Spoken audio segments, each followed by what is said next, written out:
Hey everyone, welcome to another Power Monkey podcast. On today's episode, Chad and I interview two amazing guests. We have Aaron Hoff, affectionately known as Uncle Hoffy, as well as one of his assistants, Sarah Bronsdorf. Both are part of the Keala Foundation and also the Ultimate Hawaiian Trail Run, which are based in Kauai. This episode is really special to us. It's something that really touches our heart and an organization that we've been a part of with Power Monkey for many years. We want you guys to understand what they're doing and how incredible it is for the next generation of kids growing up on Kauai.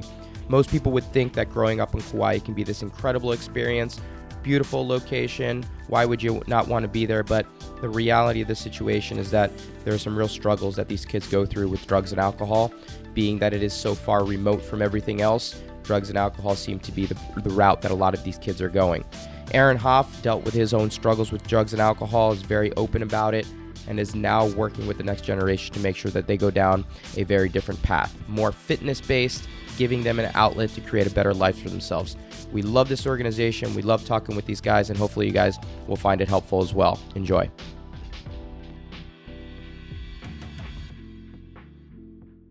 Well, welcome to another Power Monkey podcast, guys. Aaron, Sarah, thank you so much for taking the time with me and chat today. I appreciate it. Of course, anytime.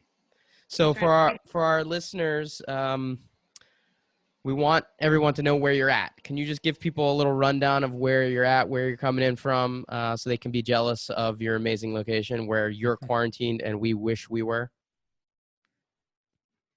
We're on the island of Kauai, we're on the island of Kauai. It's a small island out in the Pacific, furthest west, and we're quarantined out here, just chilling. And Hoffy, you're from there, right? You grew up out there? I was born and raised on Kauai. Yeah. And can you give a little background on? Yeah, it's gorgeous. And Chad, I know you haven't been there yet, but it's one of those places that trying to get Chad over here. Come on. No, I'm ready. I'm ready. He's a hard one to get. I'm like, Chad, just come over. Chad's a Texas boy, you know? He's a Texas boy. He goes Texas, Oklahoma, you can wear, as far as he goes. You can wear cowboy boots over here. A lot of people. I brought three of mine. Wow. 3 pairs. Wow. Okay. I mean, they're allowed there. Spurs, I guess that's amazing. Spurs too. You'll see the random, like some of the Hawaiians walk around. They have boots with spurs and all kinds of It is my goal to have some kind of line in my time here, to have some kind of line dance lesson studio open as a side hustle. And I have mentioned chicken shit bingo more than once, Chad, and I know that is where it originates with you. So well, I don't wear boots, but I do play chicken shit bingo, so that's probably a must. Those are two things that are both new to me. I have never worn boots before, and I have no idea what chicken shit bingo is. You know what? We need to do both of those at camp. We need to make everyone wear boots on dance night, and we need to play chicken shit bingo on dance night as well. All right, we might have to implement that at the next camp. I'm sure we can wrangle up some chickens there in Tennessee. Yeah, for no doubt. I'm sure Mr. Craig's got some. So a little bit back to Kauai, this magical place where you guys are both located, and the amazing foundation that you guys have, Hoffy, started, the Keala Foundation. Can you just give our listeners a little bit of a rundown of what Keala Foundation is, why you decided to kind of make that your life's mission to try and help out and better the current situation of the kids that grow up on the island? Can you give a little rundown of how you kind of got to that point? Yeah, so the Keala Foundation is basically it's a organization that we create a home for kids that don't have good homes. You know, a lot of the kids that we grow up over here, it's a real rough lifestyle. Families have to work all the time. They have to, you know what I mean? So now they're not working. So, but families, it's just the amount of family time that they can get involved with their kids is pretty much slim to none, because to live here, it's ridiculously expensive.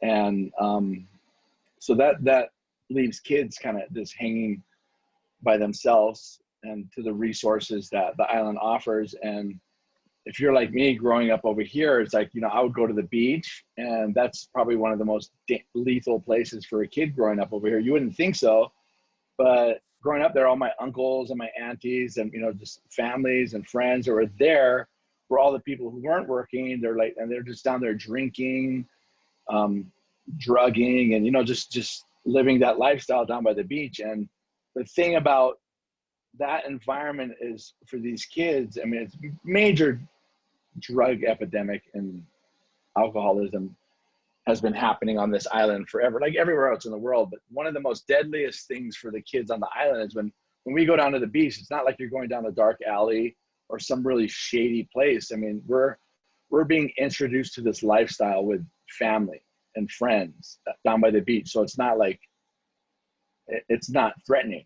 So like I'm watching my uncle catching big fish, and you know, he's coming in, and I'm like, wow, I want to be this guy. This is the guy, you know, but he's the beach drunk, the bum, you know. And so I'm hanging out down the beach with this guy catching fish, you know what I mean? And he's a great guy. He's just a drug addict and an alcoholic. And he's like, so I aspire to be like him. And a lot of the kids down there, and the surfing, even surfing too, a lot of guys that just cruise, surf, and the lifestyle here is, it's so lazy. And it's deadly, because that's what we're drawn to as kids. And the most vital time in our youth growing up here is probably from the ages of, say, 10 to 18. And the Keala Foundation really focuses on having mentors in their lives from that time span, because that's the time of their lives that they get picked off. You know, they start veering, whatever relationship they have with their family, they start veering off and into other things. And with CrossFit and the platform that has created, it created a place that's addicting for kids. They go there, and who'd have thought fitness, you know what I mean?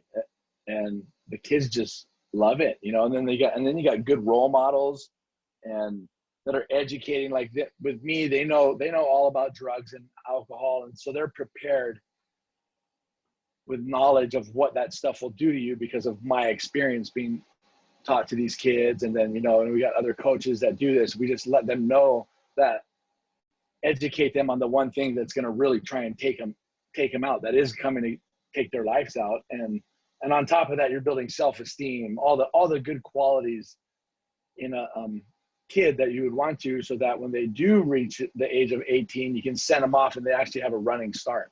They're just not prey to the elements, you know. They actually have a chance at life. And this program's been alive I've been sober 23 years. So I've been basically doing this for 23 years, but the program was created about 8 years ago. And it's the byproduct of all that what's come from it is so many kids with their lives back. Not only kids, but adults. I have a lot of friends that are getting sober and involved in it. And it's just like, it's creating a new cycle in the community that nothing was there before.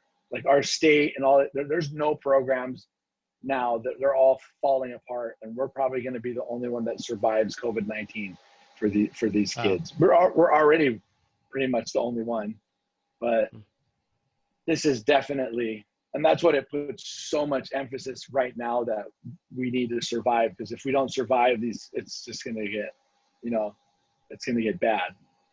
I always say it's like right now it's like a tsunami. The ocean's pulling out, the water's pulling back, and the wave's going to come in, and it's going to probably be in the next 6 months to a year. The devastation from what's happening now is going to just impact with all this. And what we're doing is preserving a home for when this impact comes in, where all these kids can land and have that, you know, because, you know, everybody knows how important it is to have a place that you feel at home. Sure. You know, without that, you're just like a boat out in the sea with no rudder. Yeah. You know, there's something missing that's so vital. Yeah, that community aspect is just so critical. And I think you've been able to create a community there that, you know, started out with the kids on the island and has expanded so much within the CrossFit community that, you know, you're bringing in other people to be able to see what's going on there. And I think that's kind of the missing link, is that, you know, you think of Kauai and you think of Hawaii as like this magical place where, everyone just goes for vacation, and it must be magical for the people that live there. And you've been able to show us that, coming in here and spending a week here, or, enjoying a resort is very different than what the locals deal with. And that eye-opening experience has allowed people like ourselves who have come out to do the trail run, some other events that you guys have put on, and been able to see firsthand the impact that you're having on these local kids in such a way that, it's given us the ability to say, okay, things are going on here that we need to be a part of. And it's just amazing to see what you've been able to do in the last 8 years. You mentioned 20 plus years of being sober, and congratulations on that. It's incredible. But in the last 8 years of really trying to make a dent in the struggles that these kids are having on a daily basis, it's really incredible to see. Yeah, and the fitness program was a missing link. Like I always wanted. It's hard for me to bring a kid to an AA meeting, sure, or bring them into church or something. You know what I mean? It's just really hard to make a transition. So that fitness, everybody always looking at themselves and their body and this and that. So fitness is always something that, I had no idea, but when I stumbled on it, I was just like, here it is. Let's run with it. And and the other part too is having all these people, all you guys, and like all these people from all over the world come here, and they see it here, but it also lets them realize that it's going on the same thing at home too. So hopefully, like when people come here, it inspires them to go home and help kids and other people, just that ability to understand what it's like to actually give unconditionally is I think the biggest thing with the foundation is that, like, giving people that tool to understand what it's like to give unconditionally, and just love on people without expecting anything in return, and it's just, and that goes against a lot of what the world teaches us, it's a selfish world, so it's an incredible example, Hafi, and big props to you for all that you've done and all that you continue to do. And I really want to take us back to the name of the foundation for a second, and then the base of where it all started. It's something I'm curious about. What does the name even mean? What does that stand for? What is the actual Keala meaning of it? The way. Because Keala means the way. So like, this is the way. Awesome. I'd like you to get into maybe towards the end of, or the beginning or end of your answer to the next question of, why you chose the way, why you chose the name, this name that means the way. And the first part of this is, you mentioned that you fell into the lifestyle that you described earlier. How long were you a part of that lifestyle? How long did you live that lifestyle, and how did you make your way out? Well, I was, the name part was just, we were trying to find a name. There's so many names that everybody had them. They're like all reserved. And I was just like, damn it. It was really frustrating. I was just going to call it something stupid. And then our accountant, Kame, she actually came up with the name, Keala, somehow. And then Rory Zambard, when she was working with us before, they actually said, Hafi, how's this name sound? Keala. And I was like, it sounds stupid. I didn't like it at first. It was crazy. And then I started to think about it, and then I heard the definition of it, and I was just like, that's the name right there, Yeah. And it's and then like going back to like, I got addicted to drugs at a young age. I was probably like 8 years old over here, and I started like, I broke into a house and I found a bathtub full of marijuana, and I didn't even know what it was, but somehow I knew that I had to smoke it. And I ended up going with my buddies, and we ended up smoking it. And then from then on, for the next, it was just the adrenaline of doing something wrong and getting away with it was something I was always drawn to. And just the excitement. I surf big waves. I dive. I'm not a normal diver. I'll go dive in the ocean at about 100 feet at night, killing fish with sharks swimming all around me. So I'm just like, I'm always living on this adrenaline edge. And so, by the time I was in high school, I was doing cocaine, and in the meantime, I was doing liquid paper, rubber, cement, any kind of farm storage, paint. whatever, anything you can get from the stores, and just whatever you could do to get high. And I was never happy with the way I felt. So I always had to medicate myself, so that's why I gravitated to it, because I was a fat kid growing up. I was picked on. I was, all the things that happened, and I never knew how to process that. But when I started using drugs and alcohol, it was actually a tool for me to change the way I felt. It made me feel like I was something. And then that cycle gets going, and then next thing you know, I'm smoking meth. Horrible drug dealer, because I was my best customer. So that, how that ends. Owing everybody money, stealing from everybody. Just I was a really low bottom drug addict, alcoholic. Like, I would become your friend and I would rob you, and then I would go help you look for your wallet at the same time while it's in my pocket, and just stuff like, just because I was so possessed and so desperately needing drugs.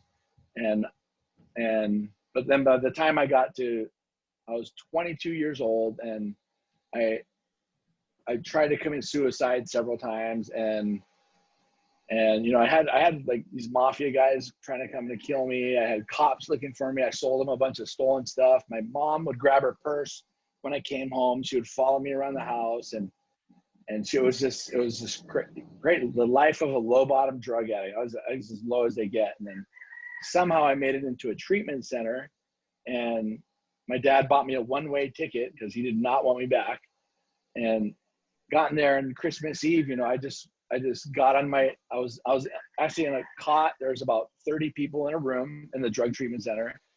And I was in my cot in the fetal position, crying, this snot, and I was just like, I basically say, God, if you're real, you need to come now. Please help me. And then that moment, from instantly feeling like the darkest place you could ever be, painted in the corner where life, there's no way out, this peace came over me. Like, instantly this peace came over me, and this voice said, you're going to be okay. And I knew, all right. I was like, for me, it was God. Basically, he just saved my life. I couldn't really understand it in this, but I knew it was something that I needed to hang on to. And ever since then, the one thing that I grasped when I got that moment was, I need to help people. That's the only way I'm going to survive. And that's the only reason I'm still alive today, is because I have the ability to constantly want to help people, and with unconditionally. I don't ever expect anything in return. And it's such a gift, and I always try to give that to people, because that's like the essence of all of our being, you know what I mean? And people understand that, because at first, the hardest time to give is the first time. It's always hard, you know what I mean? Try to go donate $1,000. It takes a lot of hard work to raise that you know what I mean? To raise that $1,000, and you know what it takes to go. So to be able to go and donate something or give time, you know what I mean, out of your time, it's hard at first, but once you start doing it and you see what comes back from it, you want more of it, because it's like the void in here is filled. I have people ever since from the moment I started doing that, I have friends and community all over the world because of that I can call at any moment and will drop everything and help me, because they know I'll do the same for them. And that's true human relationship right there at its highest quality. And it's, so that's kind of, if that makes sense. It makes a lot of sense, for sure. And, it brings me back to what you were saying before. You said something like, for the foundation, CrossFit or fitness has really been a magic part of it, or something that you can lean on to really help make change in other people's life. And you said the turning point for you was this treatment center, and what was able to sustain you and keep you drug-free all these years has been helping other people. So would you say, for the people that you help, you helping them get off drugs, get away from this lifestyle, is their turning point? Has it been fitness, or the biggest turning point for them? And for them to sustain the change that they're making, is fitness continuing to do that for them as well? Yeah, fitness. I I had a hard time reaching a lot of people. Like I would have friends I'd bring into AA meetings that they never liked it. But then when I started bringing them to the CrossFit, I could actually, I would pick them up in the morning in a van. I bought a van. We called it the armpit because it was like all cloth interior. And we just get in there all sweaty in the morning. So this thing was just so bad. But we would drive in, and then I would have them in my car, and we would just talk the whole time for an hour to the gym and an hour back. You know what I mean? It was just creating those moments where you can have intimate time with people. And you know, like when fitness pain, I mean, you go in there and you start suffering with somebody, that builds a bond. It's just like an alcoholic can understand an alcoholic. A war vet has a bond with a war vet because it's familiar. How do you even say that word? Familiarity in suffering. Yeah, that was a tricky word right there. You got it though. You got it out. Good job. But it creates that bond that, you know, like you know what it's like to suffer. So we know what it's like to suffer in a CrossFit community, and talking about workouts and this and that. It just creates that connection with human beings. You know, it's so valuable. It's in this, especially in times like this when everything's being pushed to isolation. You know, that's the number one killer of people. I mean, that's the big. You go into isolation, that's where the devil lives and breathes. He can get you alone and start telling you how depressed your life should be, and you know, all the negative thoughts. Because I mean, this is in my case. If I don't have people and good people around, I'll just start going down that tube, you know. And I suffer from depression still till today. You know, I got to battle it, and I battle, you know, just old thinking and old patterns, and it's takes a lot of work. But like I said, creating all these relationships is one of the greatest tools I have, because I have people I can call and talk to, you know.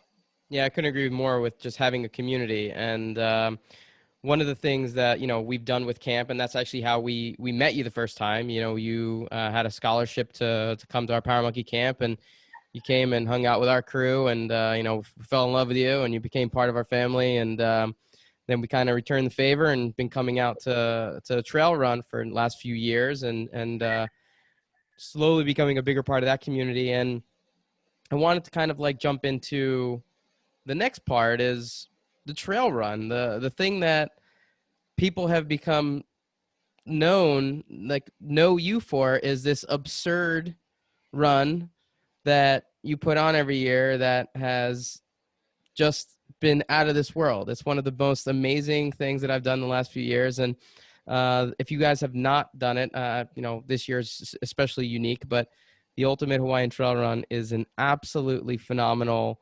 not only physical feat, but just adventure in and of itself. And Sarah, you're a huge part of this, having come on board from California to kind of help run this. And I'm kind of wondering a little bit about talking about the trail run, and then also what's going on this specific year with the trail run, with all the changes that are going on. There's a lot.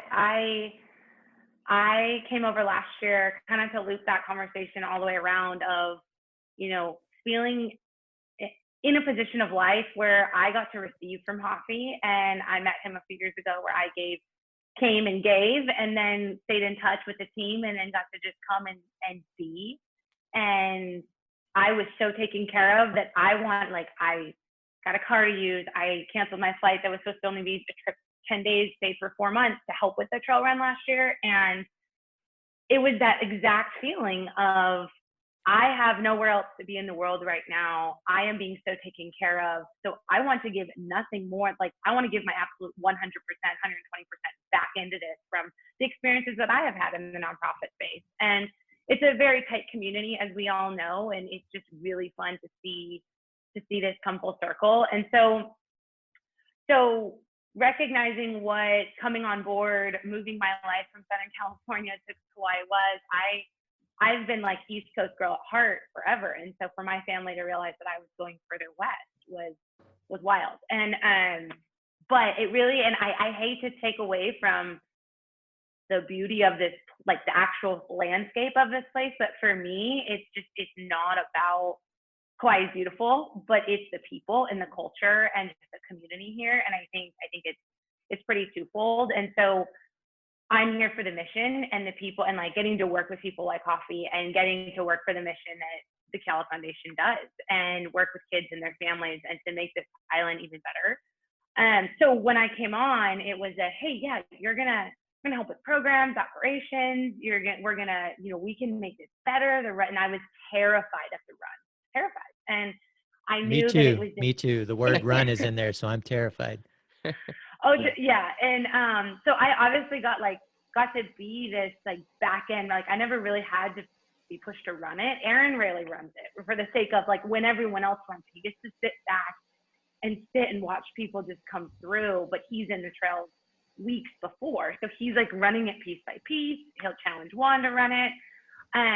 But I was terrified of just planning it and going through it, and I don't know if it was a ton of my fear, but just obviously the way the world has turned in 2020, we had to really shift our programs. I mean, we serve kids on a daily basis, face to face, in a van, serving them food, bringing them in a gym. Like we all know those were the first things to go for after school fitness programs, right? And any type of program for kids. And so when it came to the run, we had to just follow in suit with what the county was doing, what quarantine looks like. And so for those of you that don't know, there is still this mandatory 14-day quarantine when you come onto the island of Kauai or any Hawaiian island. And when I made the choice to move over here, I had to quarantine and stayed on the same property for 2 weeks.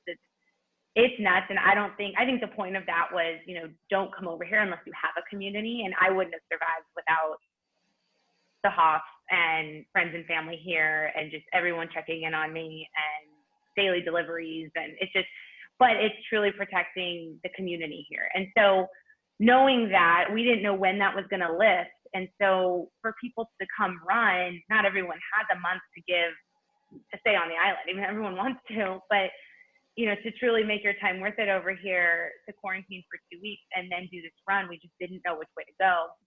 And our government didn't know which way to go either. Like they were being very supportive of this event because they know that this event has to take place to keep our programs alive. And they wanted to give us that benefit of the doubt of, okay, yeah, just keep it within these guidelines, try and do this. And then once the quarantine didn't lift, we're like, well, we got to make a move. And so we just figured, the support that we receive daily, and I know Aaron has conversations with so many people in this community and just so many different people a day. And with the campaign that we ran about a month ago in honor of Aaron's nephew, Braden, that was very telling at how the global community that usually comes on island to support us and physically shows up here is supporting us and hearing us and wants to help from anywhere in the world. And so that really gave us the confidence to put out, hey, like, we know this looks different, but your impact remains the same, right? Like this event has to succeed and we need support, and we can encourage you to take what you've received when you've come here back to your own communities and make this what you know it to be. And it allows everyone to tell their own story. I think something about grassroots fundraising and such a raw mission and work that like we're doing is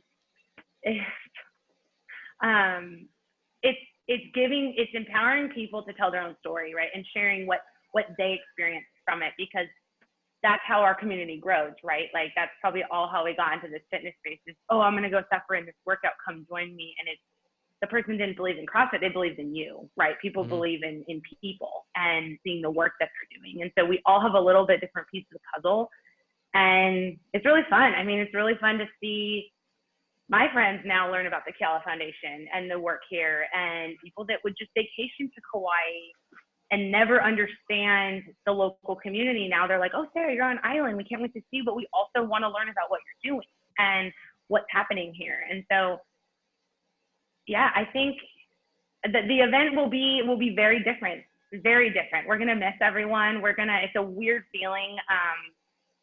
A lot of the preparation's not as physical, obviously, because Aaron's not out there cutting trails and doing all that hard work that he and the motorcycle club.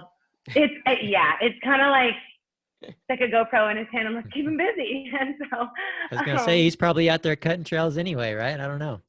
Trying, Oh. it's a so yeah, the format of it this year is truly put in the hands of our supporters and of our Ohana, right? And encouraging brands, companies, individuals, donors, anyone, even kids who are getting involved. And how can I help? And sometimes that is one of the hardest questions to answer. Sometimes people have always just known to come here to help, right? Volunteer coach, host a seminar, do something, show up, be a part of the run, come here, visit us, and see what's going on this island. But to get this question reversed and them not coming here, how can we help?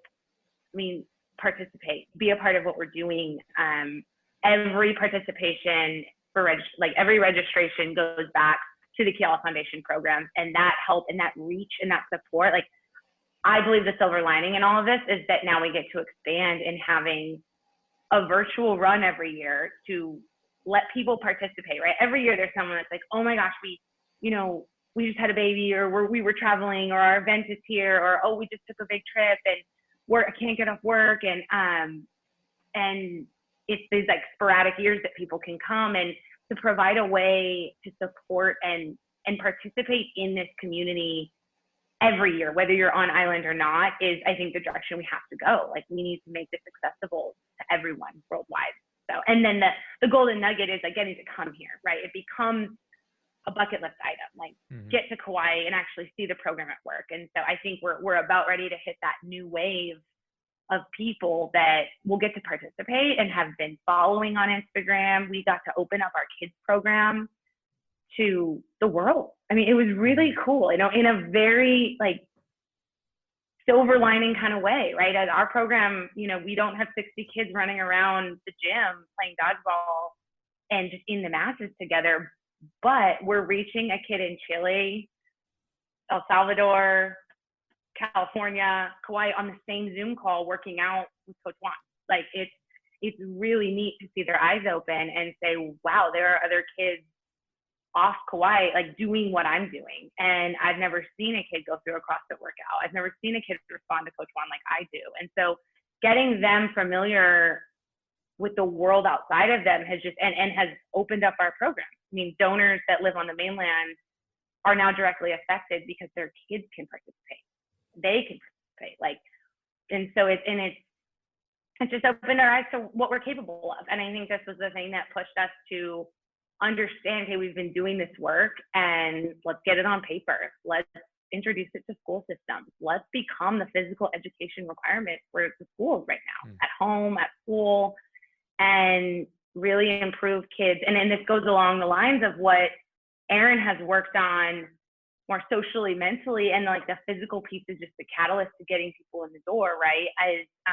Or in that community is we want to become that program that helps kids physically. Obviously, like we all know, moving your body, getting your brain going helps, and it helps the rest of your day. Like, set yourself up for success and a healthy lifestyle. But opening up those like mental and socio-emotional environments as well, and letting them understand that by completing a certain workout, you're doing this, you're accomplishing this inside your brain, with your body, your skills, you're developing as a kid into an adult. And so it's kind of coming full circle for all of us, our team, the kids we serve, the community on the mainland, the community around the world. So. Yeah, such a big blessing really in all this for all of us are the things that we can offer and do online, and we can reach. I mean, we could have done it before, right? But we didn't have to. So now that we've been forced to do all these things, I think it's really opening a lot of doors and more potential in everything we're doing, and specifically for you guys with the foundation. Now, I'm interested to hear the specifics about, taking part in this event that's virtual. Say I want to sign up. I'm terrified because I know I'm probably going to have to run in some way, but I'll do it, right? So what do I do to sign up, and what takes part after that? Sarah, you can take that one. Cool. You can add in some I would ideas. say, Yeah. just go to the kind and click on the kind, and then Hey, it's that's all what I good. need. That's easy. How you doing? It's a pigeon and then translation. So Well, there are roosters in the background. That's for sure. So maybe you can use Dude, them in some way. my neighbor has a chicken farm. Right, there's this one room in my house, we call it the chicken coop, and I put all my guests over here, and it's like right here. There's like 20 Nice. fighting chickens. Yeah, Nice. it's great. in the chicken coop room. So right? you're That gonna makes stay in. sense. It You'll gives stay you in this guys- room, Chad. You don't even I have love to. it. I love it. Hey, I'm you used to don't even that. have to- I'm from Texas, right? Oh yeah, that's right. Like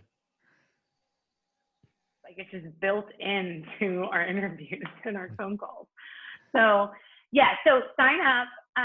We will have a very, very familiar registration to what anyone else has been used to when they come on island. So there'll be 3 ticket options. You know, sign up kind of top tier as I'm gonna race, I'm gonna get a bib number, I want a swag bag, I'm gonna get a shirt, and then some options below that of, I don't want a shirt, I don't want a swag bag, this and that. And so you pick your registration, you sign up, and then we kind of keep you going all month long of, hey, rally your community, create a team. Like there's options to have an individual fundraising page after, create a team. So create that community vibe of, hey, we're going to go run a 5K around our affiliate or around our camp, or we're going to row a 5K. Like do what is most conducive to your community. And if it means walking a 5K, doing like whatever it may be with your friends and family that you can empower to get on board and understand what this mission is and just get moving right in your local communities, that's what the goal is. And so once you sign up, you will be getting a bib number, and that's us wanting to deliver that experience to you as if you were on island, you'd come and get a race bib just like any other 5K. And we're going to give a unique bib number to anyone that participates, and that bib number becomes your in and eligibility to like a hopper method style of giveaways.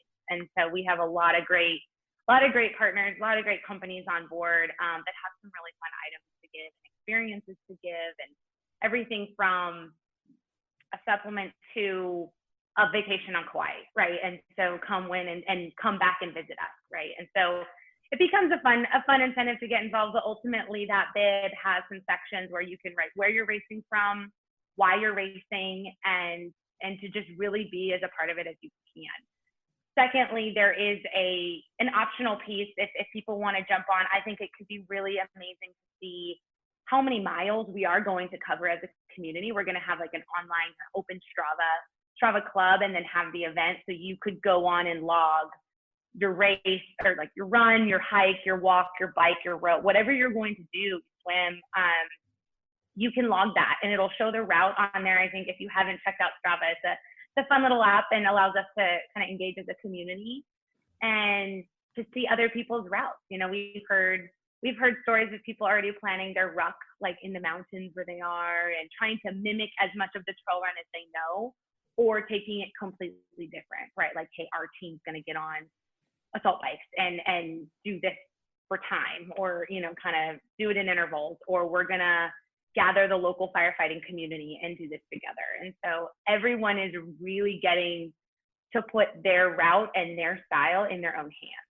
And so, yeah, we got bib numbers, Strava. We'll have a virtual, there'll be one big race day on September 26th. And I think landing a date is just, it gathers the community. It allows us to know when to race together. If your schedule doesn't accommodate that, totally fine. We're not gonna say you can't participate, and we'll celebrate you just as much if you're the week before, week after, or if you keep your campaign going, for a month. So. Well, I know that we're planning on doing something that I don't think we're ready to announce yet, because we want to keep it a little secret for a little bit longer. But I know that the Power Monk community, Chad, you included, unfortunately, are going to be participating in a run of some kind all together in a pretty cool way. So I think soon we'll be able to make an announcement about what we're going to be doing. But I know that the Power Monk community is going to come out pretty strong to be a part of this. And I can't wait to show what we're going to be able to do too. I'm pissed, obviously, that we're not going to be able to do it on Kauai this year, but we're going to have a fun little substitute for this time around.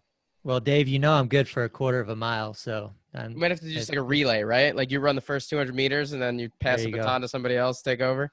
Well, hey, I don't know. You guys might be able to track my You can movement crawl. on a Crawling one counts rep too. snatch. Can you track my I was movement on a gonna one rep say, snatch? what if you Chad, just you can held, crawl too.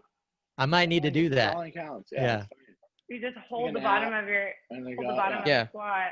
See, you know, Hold the Sarah, you know who handstand. you're talking to. You know your audience right there. I can do that. Yeah. So For the I- amount of time that it takes Dave to run it. Done. Right? Like, Easy. I'll be Easy. here. I won't break. Put a camera on me. And so it's as many fun, and I mean, we're still learning, right? So many people have been like, oh, if you stream this live and put a GoPro on Hoppy's chest and put something on Juan's head and then stream it from the mat. It's like we're just getting started with this. And so as much help and resources as we can receive for the sake of like streaming something cool and educating us on how to make this experience as big as possible, we'll take it, right? And we're super small team, and we're just grateful for resources and people spreading that mission. And it's gonna sound cliche, but truly sharing the aloha, like coming here and taking it back home. Mm-hmm. So you guys are planning a 5K or a 5 and a 10? It's whatever you want, Dave. 5 and 10K Well, ish. Okay, yeah. Dave's So doing 10K on his hands, right? yeah, right. So Yeah. the sign up it won't be 5K, 10K fun run like it would be if you were to come here and we control those routes in as much hoppy distance as possible. And it's not this like, okay, we think it's 5K or 10K, but sign up to race, right? Yeah. And the options are more based on donation amounts and what you will be receiving with that. Gotcha.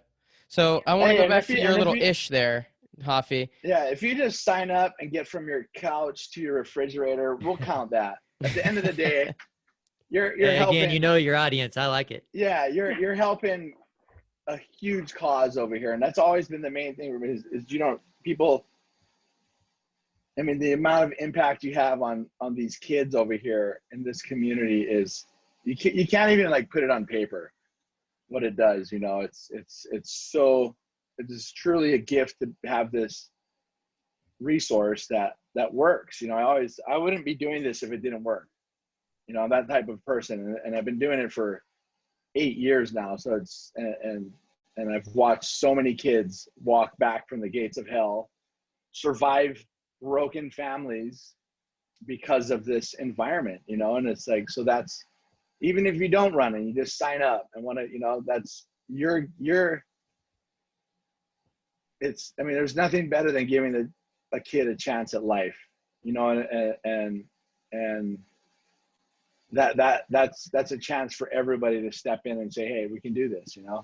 It's every little bit counts, and every little bit is stewarded so well with our team. And it's just, I can't say enough about our team. And it's like you guys, when we were talking about Power Monkey when I was up there, my hat's off to that. I mean, you guys, because that is a top-notch operation that you guys have. And it's very similar to the foundation. It's how, you're just building, everybody comes there and you have so much fun. And it's like, it just makes life enjoyable. Yeah. It's when you can give that gift to people, it's just like, I mean, I came up there right after the run.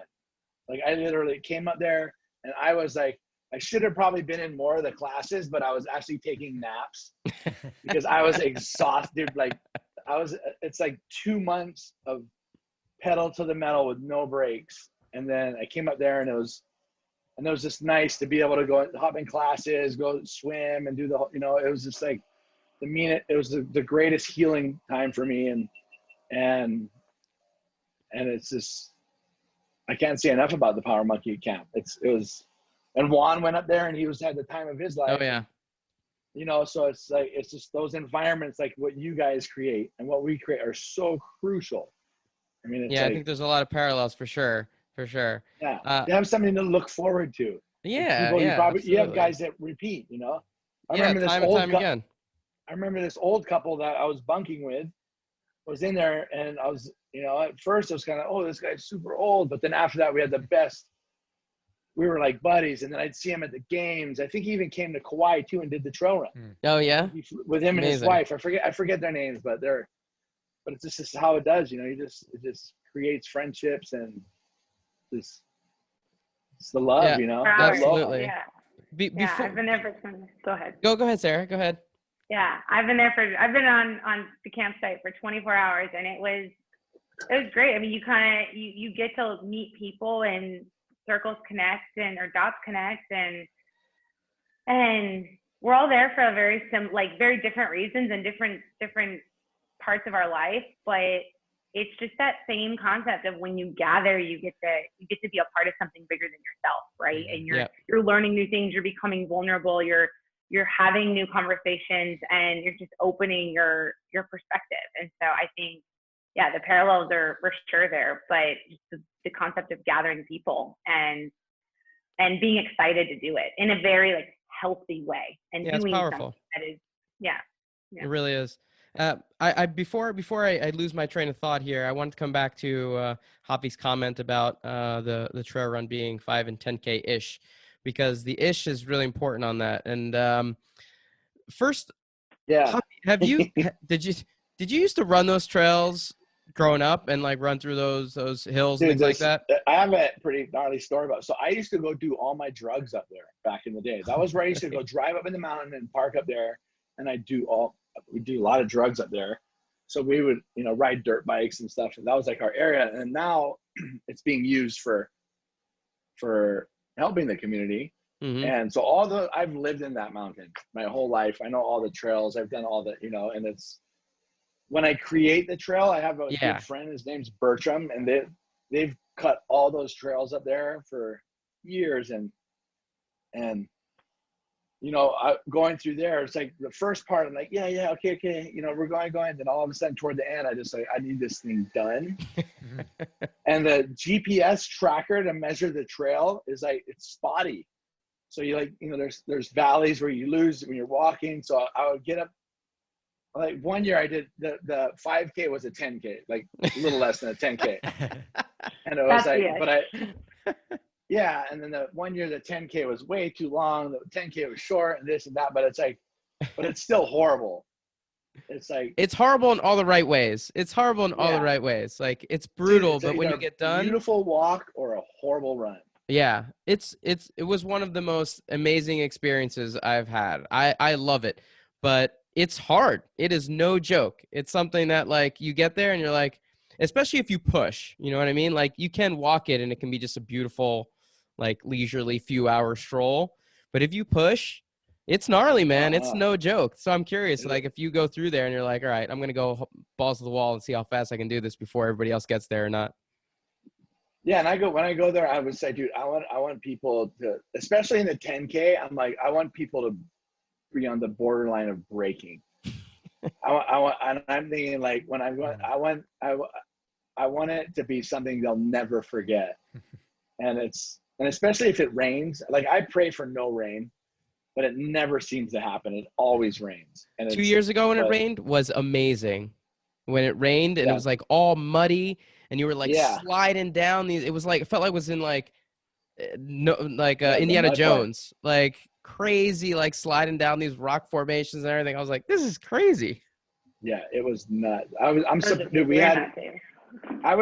go into the porta potties and literally just pray, please God, just let everybody come out safe and let's not lose anybody.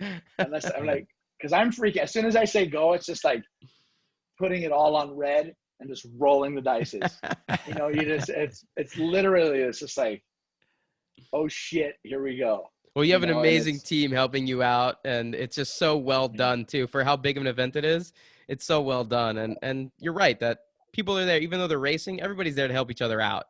So everybody's there to kind of help. That's what the run turns into, is everybody's helping each other out. And but yeah, well, I think this 2020 is the year that people can get some redemption on a 5K or 10K time, even if it's in a trail, but like an actual route, and then be like, this is what a trail, like anyone coming there to get some like timed race, like for the distance, like in the wrong spot for sure.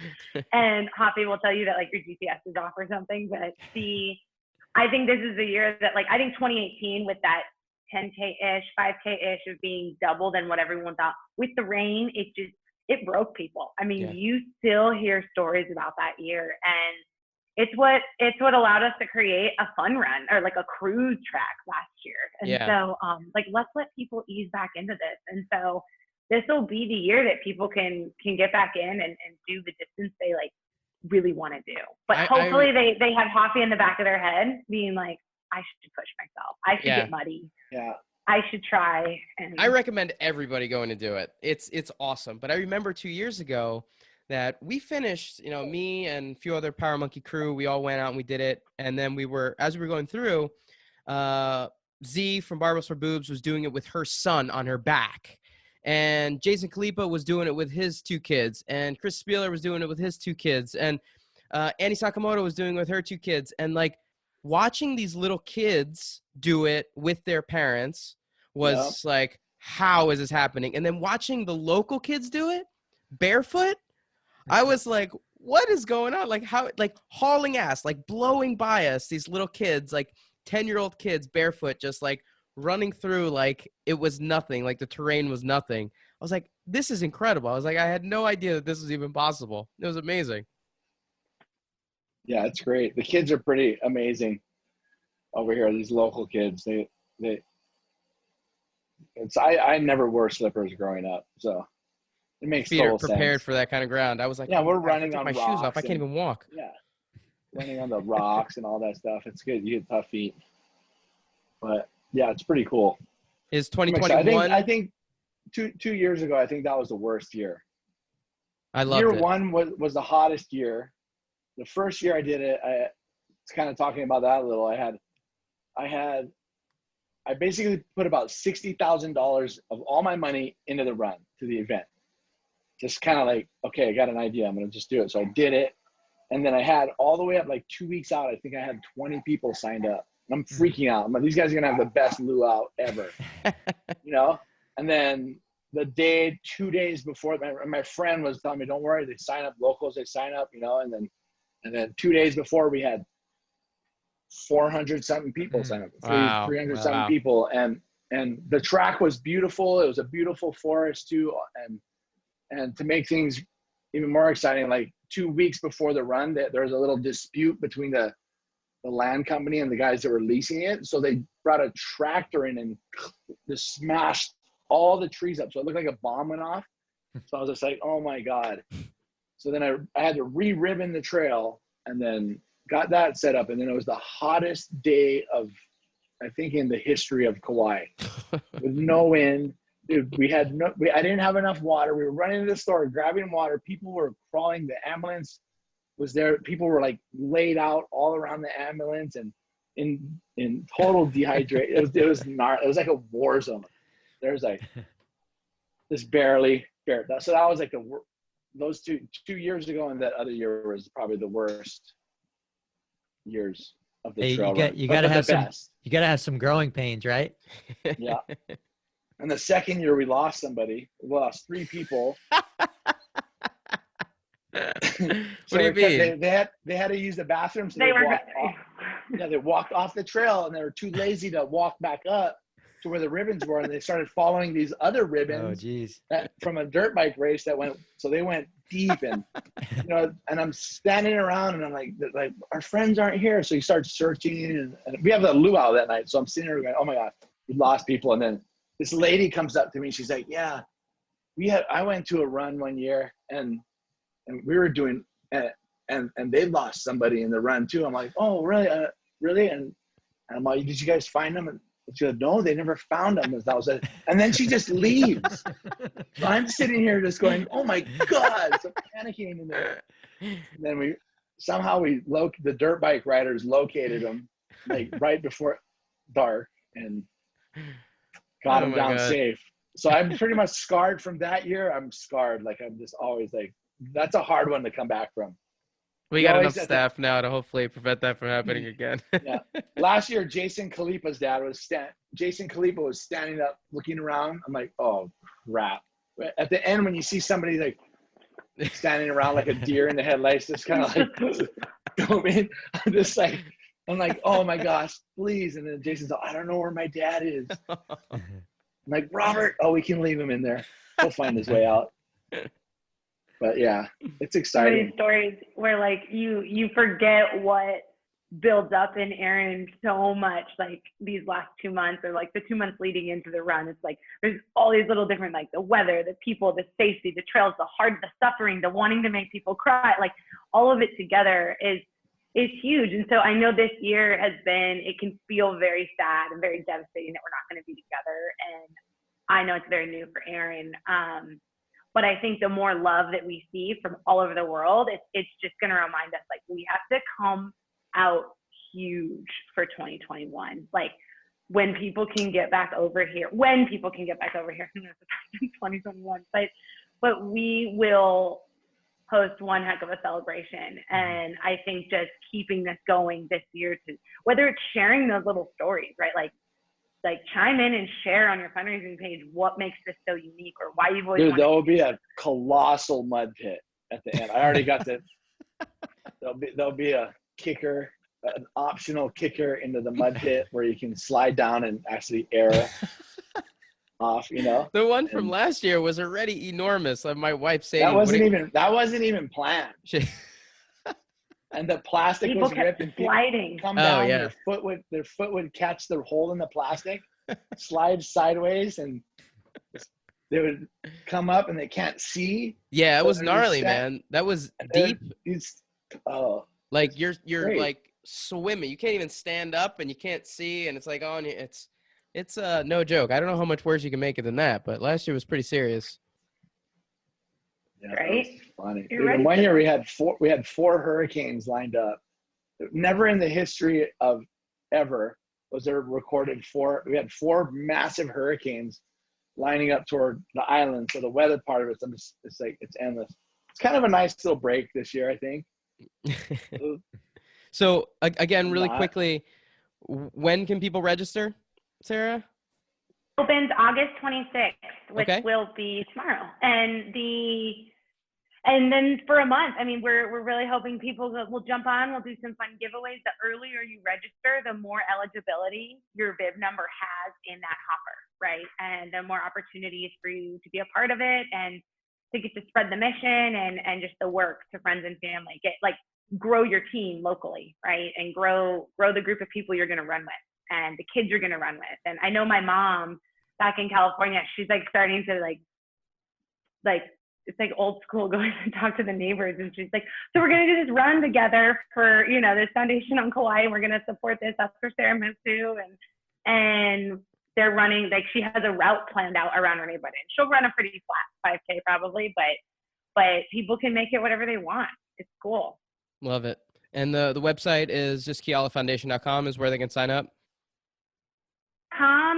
And there'll be some links there, but also the ultimatehawaiiantrailrun.com Okay. is Perfect. the main event website. So, and then our Instagram is, at Ultimate Hawaiian Trail Run, at Keala, at CrossFit Poipu, at Uncle_Hoffy, and that you'll see so much content kind of going in and out, and we are all one big ohana. So lots of different channels, but all the same love.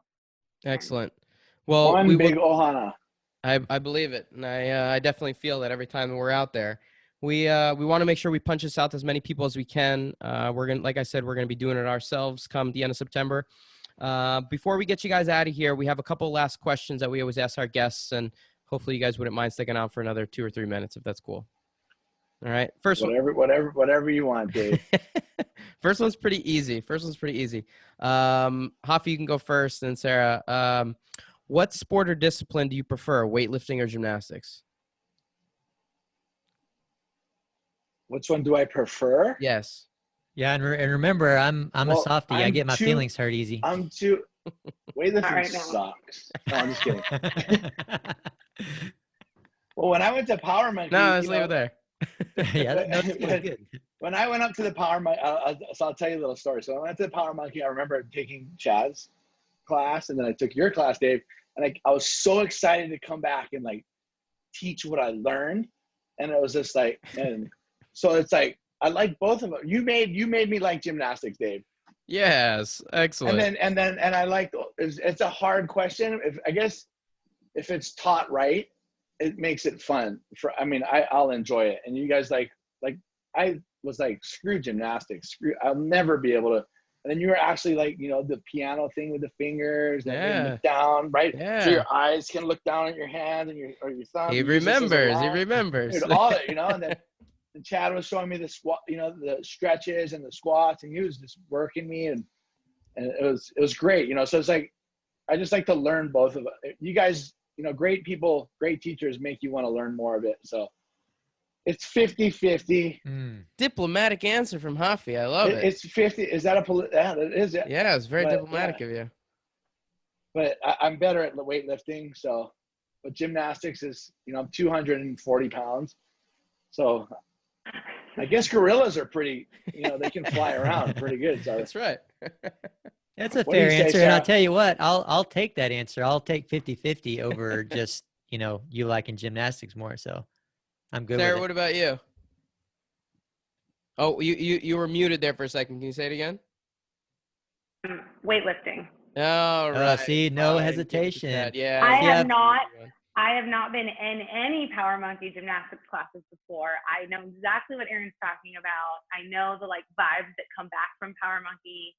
It becomes, we gotta learn that, like, they taught me my muscle up. I know how to do the kip better, and I do find the power in the hips, but like I find joy in clean and jerking with Chad Vaughn.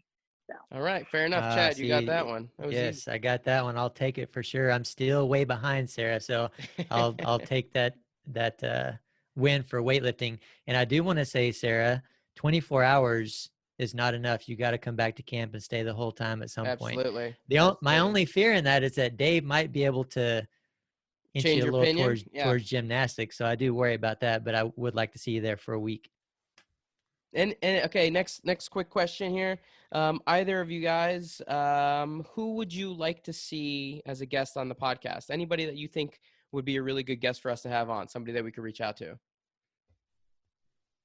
You go first, Sarah. Let me know if you've already had this person, then I'll submit a new person. Okay. Have you had Kristen Shaw on the podcast? Yes. Multiple times. Okay, Aaron, you try. I'll come up with another one. Oh gosh. Hold on. Who would be like, who has gone to, or just random? Yeah, somebody who you think Random. would be a good person to have on. Oh, I would love to see you have my friend David Cavika, and, You and have to Billy. have Kavika. All right. Kavika and Billy would be. Okay. You have to have subtitles during the. We need a translator. Oh, but it would be so good.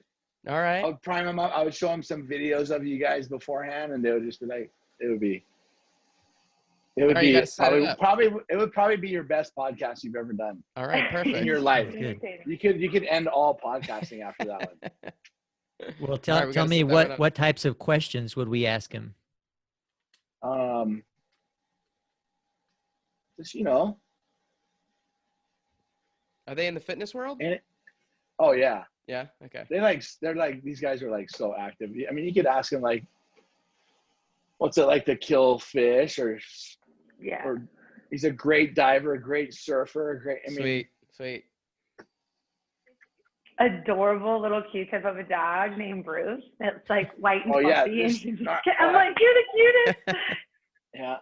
You can ask him, Biggest have you ever spoon fed Dan Bailey? He'll be like, yeah. Okay. We have You to want to hear a start with funny that question. story? Go for Sure. it.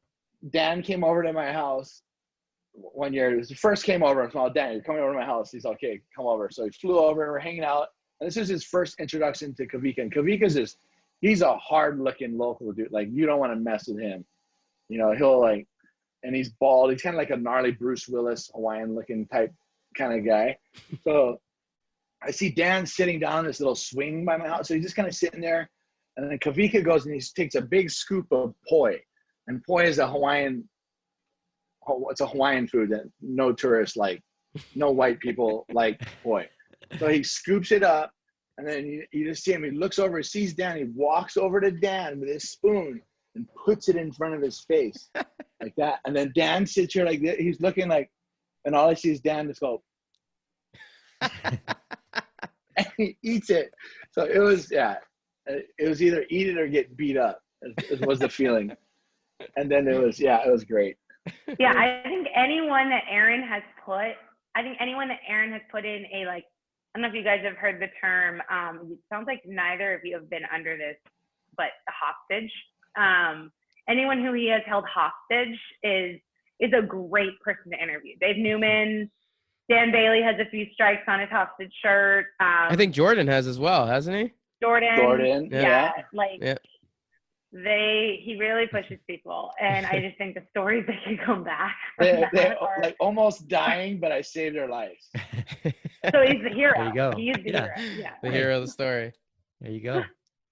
Great. I like it. All right. Well, the last question that we have, and then we're going to get you guys out of here. Hafi, we'll go with you first. What book, movie, documentary, TV series, or podcast episode from anyone would you most recommend?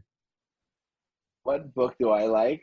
If I was to look at one of the most, of course, I'm a recovered drug addict and alcoholic, and one of the books that changed my life was the Big Book of Alcoholics Anonymous, and that book really showed me saved my life. It showed me the way out of addiction and drug and alcohol, which is, can't say enough about that book. And it's changing the lives of, I just base everything I do off of those 12 steps and the way they set it up. And it's, this whole program is a byproduct of what those 12 steps have given me.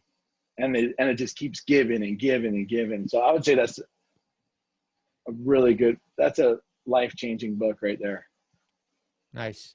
Yeah, thank you for that recommendation. It sounds really powerful. Did you pick that up in treatment or after you got out? Yeah, at treatment, they gave me a book that was like all beat up, and because they didn't think I was gonna make it, so they gave me like the worst book that was like pages falling out. So Yeah. I was like, okay, and I still have the book till today. I still have Nice. it. It's cool. I think that's the only thing I've ever kept in my life, like some kind of token or whatever, that means something. That's the only book that I have. I don't care about pictures and all kinds of whatever stuff like that. That's the most sentimental thing that I own is that. Awesome. Another solid recommendation, man. Our list keeps growing. Dave, how about you, Sarah? I'm a total Brene Brown fan, and to the ladies out there or men that have read it, she has many books that just talk about effective leadership and positivity and like finding the positive and the ways to grow as, like, whether it's a business, yourself, your family, your relationships. And I have stepped into a role where, like, leadership is not easy. And I know we're all leaders amongst our own communities and with people, and just learning to grow in that position. Her books have really helped me, and Dare to Lead is one of them, and talks about the vulnerabilities and transparencies as a leader and how you can empower others to while meeting them where they're at, to set the tone to want to be part of something greater. So. Awesome. Another great recommendation. And thank you for that. Guys, thank you so much once again for being on with us. It was an absolute pleasure. Really enjoyed the conversation. Either of you have any parting words before we get out of here? Love you guys. Aaron Hoff, love you too. Instagram handle is actually separated with an underscore. So if someone's been viewing, it's at Uncle_Hoffy. I'll go fix them right now. Yeah. How do you do we do underscore love you on that guys. keyboard? Shift and then the button next to the 0. But yeah, we love you guys. It's been so fun getting to loop back. I don't even know how I'm talking. Getting to loop back and be in this conversation and just get to see how all of our circles have aligned and see what we can do together. So thanks for inviting us. Yep. Yeah, and I'm stoked you guys. I love you guys and a big fan of what you guys do, and it's great. Keep doing it. Back at you, buddy. Thanks again for the time. It's great having you guys on. Okay, yeah, you guys keep it up as well. You're doing an awesome job. And, to our listeners out there, we truly hope you'll get involved with the foundation. Like we said, it's as easy as getting on that website and looking a little bit more into it. Go out and, run around your house one time. If that's all you want to do, that's about the distance that I'll go with you there. I'll go do some snatches and squats after that, and you guys can join me for that. But also be sure to head over to powermonkeyfitness.com for service and upcoming events. We are still holding Power Monkey Fitness Camp. That's coming up real soon. I'm looking forward to being back there. Hopefully we'll see some of you guys back there as well. Also check out our Instagram pages for regular teaching and technical content at Power Monkey Fitness, at Dave Durante, and at Ollie Chad. And on behalf of Power Monkey Fitness, we're your host. I'm Chad Vaughn with Dave Durante. And until next time, guys, thank you all for listening.